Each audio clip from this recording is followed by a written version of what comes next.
Hey Lana folks, it's Lev. Welcome back to another video. For those of you who are new, I use he, him pronouns. Guess where I'm right? Guess where I am right now?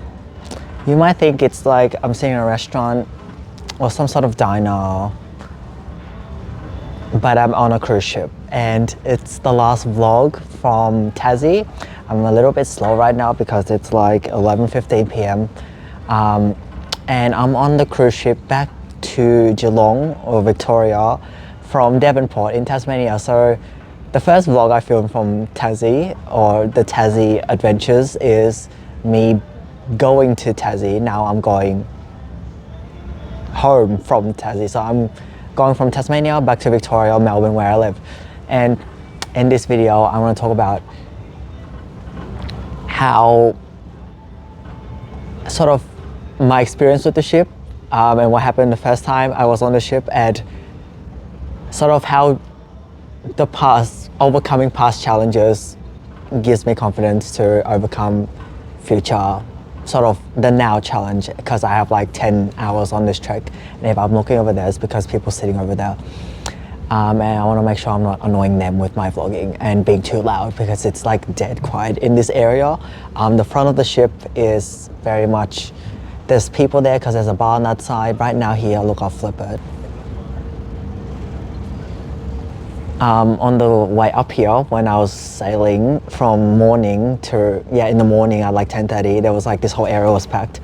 But now it's like night, and I think a lot of people are like either on that side where the bar is or in the cabin. And there's actually cinemas and they're actually playing movies right now. So movies on a cruise ship don't work for me, motion sickness. And that links to the video today. So this is a bit of context.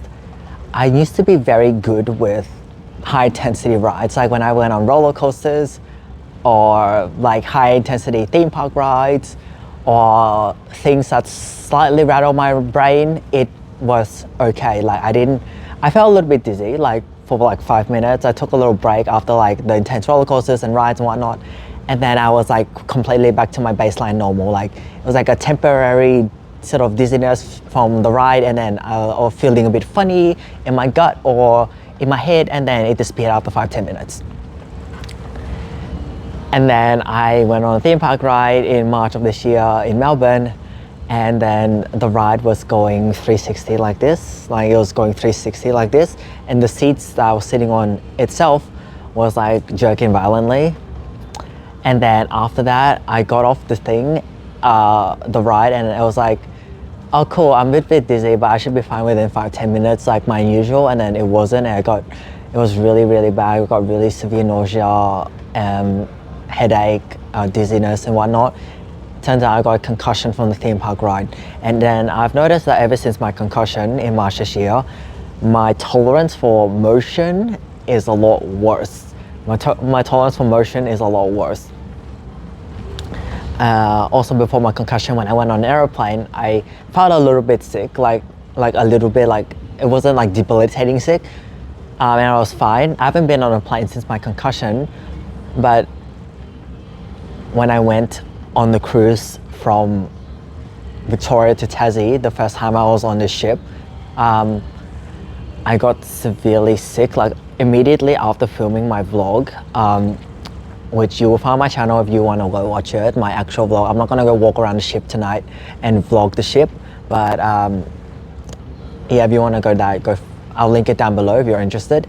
I got, right, like during that vlog, right, if you watched it, I said my head felt funny, and then as the vlog went on, I kept saying I keep feeling funny, and I was like stumbling, and then at the end of the vlog, I basically looked like I was really, really unwell.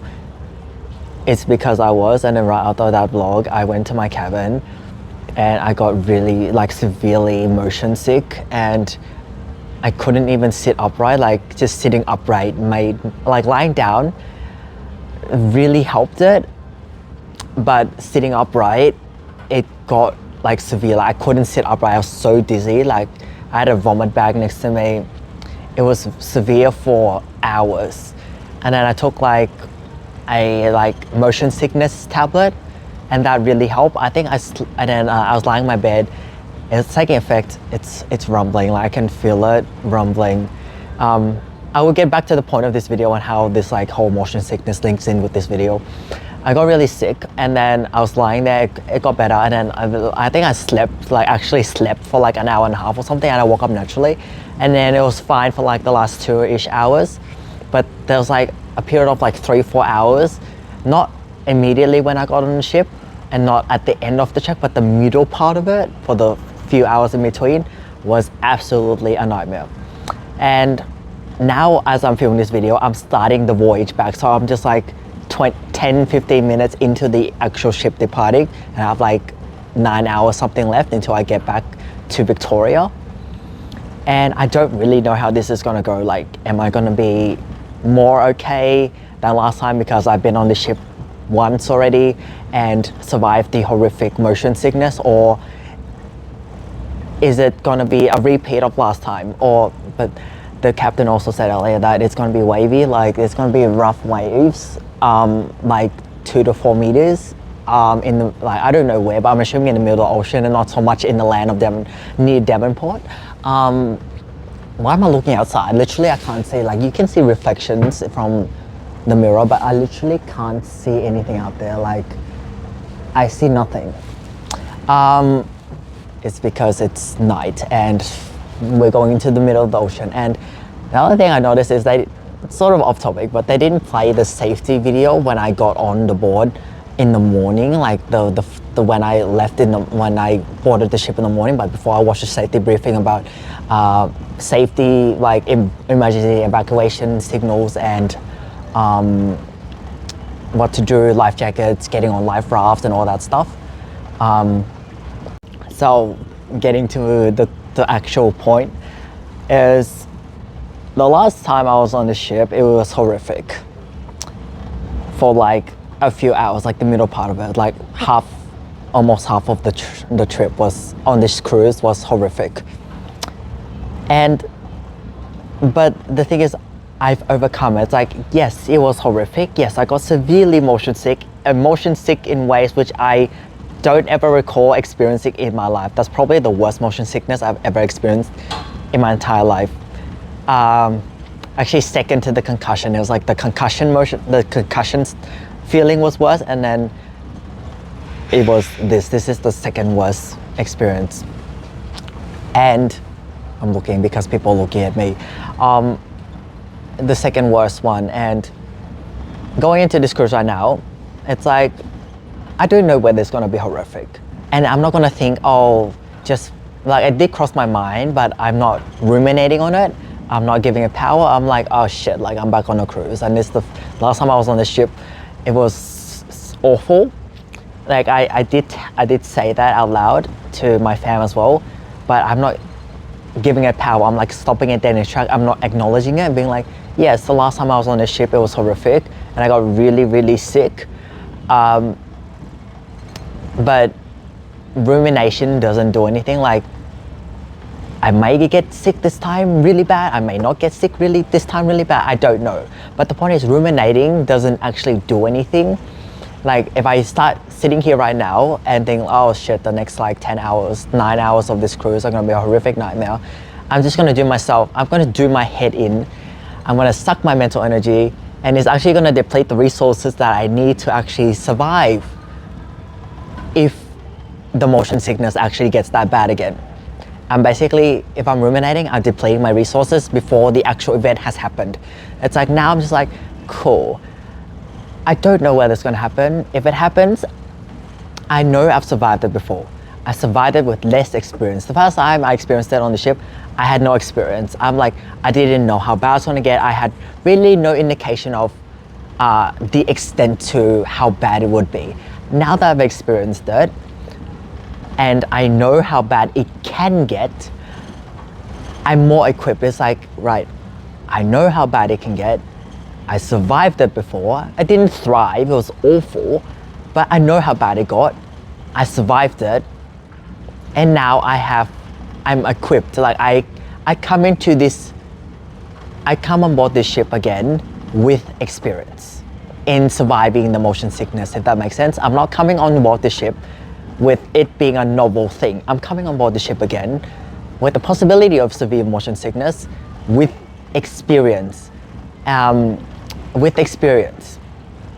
And mentally, I'm also more experienced. It's like subconsciously, it knows that I've survived how bad it got.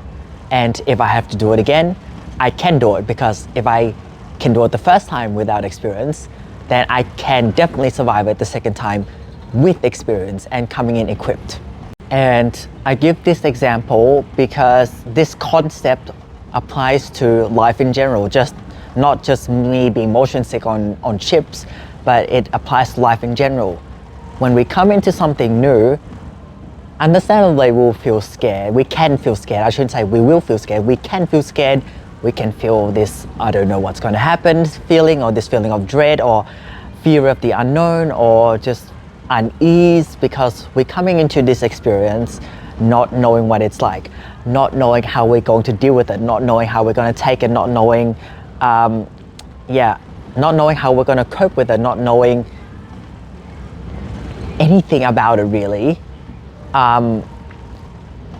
Hypothetically, we can look online and be like, what is this certain experience like, why not? But we won't know how we will experience the same. We don't know how we will experience it personally, because we can put 20 people in the exact same situation and there could be 20 different reactions, even though the situation, reality itself is exactly the same for these 20 people in this situation, but people can react to it differently, deal with it differently. So yeah, when we come in something new, we can feel scared. But the second, third, fourth, fifth time we go through that same experience or very similar experience, again, we're coming in with experience. We're not coming into the challenge or whatever it may be that we're fearing unequipped. We have an idea of what it's like. We may not get a very good idea of what it's like from just one experience with it, but we have an idea of it. We're not coming in with absolutely zero knowledge, zero information, or zero information of the thing, and also we're not coming in with zero information about how we cope and how we are like doing in that specific situation. It can be easier said than done. I was just checking to make sure it's actually recording, like audio wise. It can be easier said than done, because in that state of like, oh shit, like we sort of can forget that we have experienced it before. We forget our skills, we forget our abilities, we forget our competencies, we forget our ability to adapt in the midst of chaos. We can forget about it. We can completely forget it, and we can completely forget about it and sort of enter that same situation again that we have experienced in the past, as if we haven't experienced it before, due to emotional overwhelm and sort of emotional and psychological paralysis, or anxiety and all that stuff. And what we can do is try to slow down, because emotional reactions are faster than our logical brain. Like our emotional brain reacts faster than our logical brain, and sometimes we can act or sort of take the emotional reaction or the automatic reaction from our brain, which may or may not be helpful, and to run with it and forget that there is an army behind us of like logical reasoning and what we know we can do and survive behind. So it's like we run into battle with just the emotional brain and forget about the logical brain and the strategy and the tactics and the rest of the crew. And so what we can do is slow down. Slow down. Like if we're having a reaction like to this experience that we forget that it's not the first time we've been there, we can slow down, just like ground ourselves in a way, whether it be deep breathing, just literally freezing on the spot. I learned from, I will listen to a podcast called Fight for Happy Life by Sensei Ando. He's like a martial artist. His podcasts are really good, really intellectual, really informative. A lot of very helpful wisdom and teachings. Something he said about grounding is literally, and finding balance and centering ourselves again, is literally standing on one foot, like physically. Like it can be a subtle thing. You don't have to like lift your knee really high or anything. Just if you're feeling off balance or overwhelmed and to like try and regain balance, just physically stand on one foot. Like just put one like weight on one foot, just ever so slightly. Again, it doesn't have to be obvious, or you don't have to do like flying kicks or like high knees or anything. Just slightly lift one foot up and try to stand on one foot, because he said if your body is like balanced, because to stand on one foot you have to be balanced, right? If you balance yourself on one foot, that will help your mind be balanced. And that's one thing I really like is, yeah, that it's like a physical action that helps the mind calm down, because in the midst of chaos, right, our minds can be chaotic. It might not be able to focus on mental grounding strategies like visualization or like remembering to breathe deeply, or I don't know, counting to 10 to do some mental distraction or some sort of mental strategy. In the midst of chaos, it can be harder to engage mental strategies. Someone's filming, they're walking around, that's fine. But if we can train ourselves to physically react in the midst of emotional chaos, like we feel overwhelmed or we feel like we're ruining too much, do some physical action. Stand on one foot, clap your hands, stomp on the ground, or I don't know, start doing a bunch of star jumps, or I don't know, put your arms up like this, or just something that can be physical might also be helpful if the mind is chaotic. Like grounding exercises don't have to be mental, and it's not exclusively mental.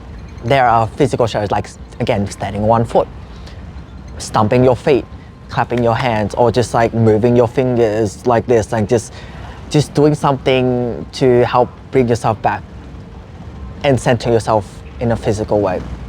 And then from there, once the emotional brain has calmed down and stopped running like 50 meters ahead of our logical brain, then we can start engaging our logical brain for resources and whatnot, and start recalling and making space for the logical brain to recall that, hey, we've actually been here before, we've done this before, we are coming in to this with some experience, some idea of what's going to happen or how we're going to cope with this. We have some idea of strategy, might not be a like fully laid out blueprint, but we do have an idea. We can trust our body, we can trust our mind. Not like, okay, trust our mind. We can trust our gut instinct. That's a better way. We can listen to our body, trust our gut instinct, and let that guide us. We don't have to do so much work ourselves. And ultimately links back to the point of why challenging ourselves is important, is because when we face a difficult challenge and we overcome that challenge, or even if we don't like overcome it in like I thrived kind of way, we survive a situation that is very difficult, and it may be something we think that it may be something we thought we couldn't survive. We survive that sort of situation, and then it gives us experience, and then when we come in to a new situation or experience, we can draw on similar skills of like say emotional regulation or grounding ourselves, or not being paralyzed in fear. We can take those skills that we work on and apply it to different situations in our lives. Yeah, and then remind ourselves that I've been through something very similar that's hard, I survived it, or I even overcame and thrived from it. And yeah, just keep leveling up that way. And then when we face something hard in the future, being like, oh, if we face something that's less difficult than something we've experienced in the past, being like, I've survived this hellhole over here. This thing I'm presented with over here is not as difficult as this one. It's a walk in the park. I hiked up to a summit over here, walking on a flat path over here, piece of cake type thing. So yeah, that's why challenging ourselves is good, because it gives us experience, a portfolio that we ourselves can draw on when we are faced with another situation that we may feel is difficult, and then reminding ourselves, I've been through worse. I climbed a mountain. This is a footpath on a flat road. Easy. yeah, that's all the thoughts I had for this video. I'm gonna go rest up, maybe edit a video, I don't know. I have like 9 hours on this cruise and I'll see how it plays out. Again, I'm not gonna ruminate, I'm not ruminating, I'm just like, it is what it is. I'll deal with it when it comes, not use all my mental energy on rumination. Yeah, I'm gonna go chill out and yeah. Thank you so much for watching. Hope the rumbling of the ship wasn't too annoying on the audio, and I will see you all in the next video.